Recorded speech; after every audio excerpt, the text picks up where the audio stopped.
So I'd like to show you some examples of something that is live traced and how do I color it. So this was the original inked drawing here, and I put it into Illustrator and I was able to change the colors of certain lines as well as add a background color. You notice that this is just a line drawing. I do not have a fill here, so that had to be created in Illustrator. As far as this goes, right, this area, this was created in Illustrator with the pen tool, and you could see this is pretty crude. It's not fancy or anything. I mean, I don't think any of these anchor points have curves at all. So I just went and clicked, and that's fine, right? It does the job. It does its purpose. Its purpose is to be a fill for a background color. And then the same goes for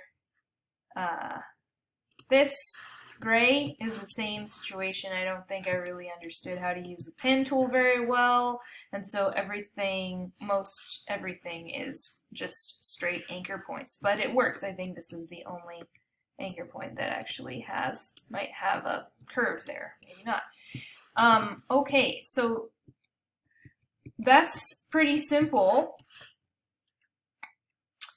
Making a background shape in Illustrator. And then the other thing that happened was, if we look at this inked drawing, I do not have spaces. Let me get this a little bigger. So I don't have a space here in between the lines. They all connect, which means that this is going to come in as one object when I live trace it, and that can provide some problems because I need to be able to take, maybe I don't want all of the line to be the same color.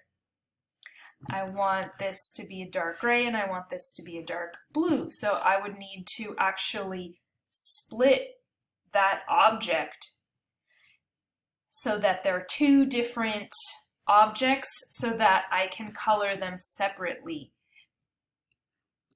If it's going to be a different color, it has to be a separate object.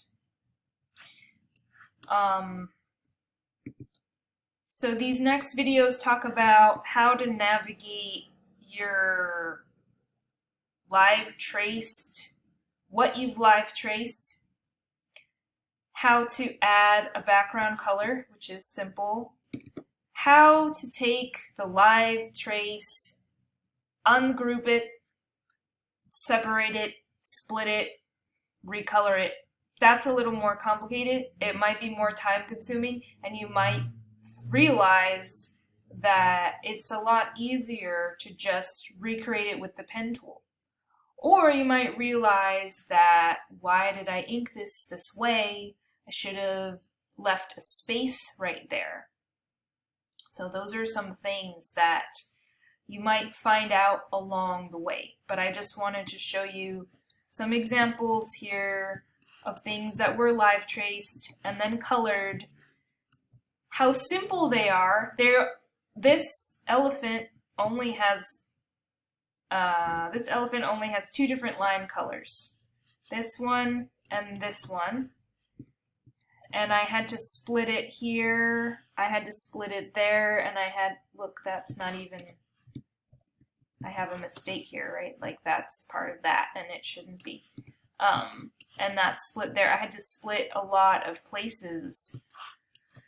But I don't have a lot of different line colors. I only have two different line colors, so that helps me out. So the more limited your color, the better off you're going to be.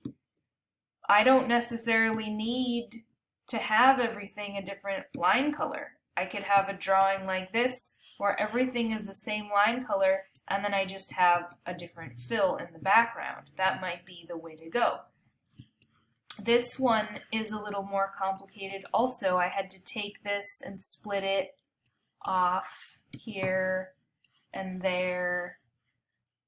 But I only have two different line colors. I have the dark green and the maroon, and that's it. And then this was created with the pen tool, very pretty jagged, not the best, but it doesn't really matter because I'm setting it behind my line color. Plus, you'll notice that the line is pretty thick, so it hides a lot there. I could also add a stroke if I really needed to a line that you already made in LiveTrace. What do I mean by that? So let's take this. This is the line that was LiveTraced. This is the fill color. This green. When you LiveTrace, it's making an object. I can add a stroke to that object, and I'm going to put in that same green color. So that makes it thicker, and I could make the stroke weight. I could make it thicker, right? So that allows you to play around with how thick your lines are. I think it's important to keep the integrity. If you did a really amazing ink job, you need to keep the integrity of that ink job, and so I wouldn't go crazy with altering what you've done. If the LiveTrace looks pretty similar to what you did on paper, try to keep that. But if you need to make it a little thicker, you can always add a stroke there. And then this red is a piece that was added behind it. So, and this was done with the pen tool, and I'm placing it. Think about your arrangements. So this fill, it needs to be set object arrange to the back, because this line needs to go on the top, right? So that's how those are constructed, and in the next videos we'll talk about how to get your these drawings that you may have done, and how, once they are LiveTraced, how am I going to separate certain parts if I want a different color. Ungrouping, and it has to be specific to a color change. Otherwise, there's really no point. And so this one, it's all black, and I don't really need to worry about it because I wanted it to be all black.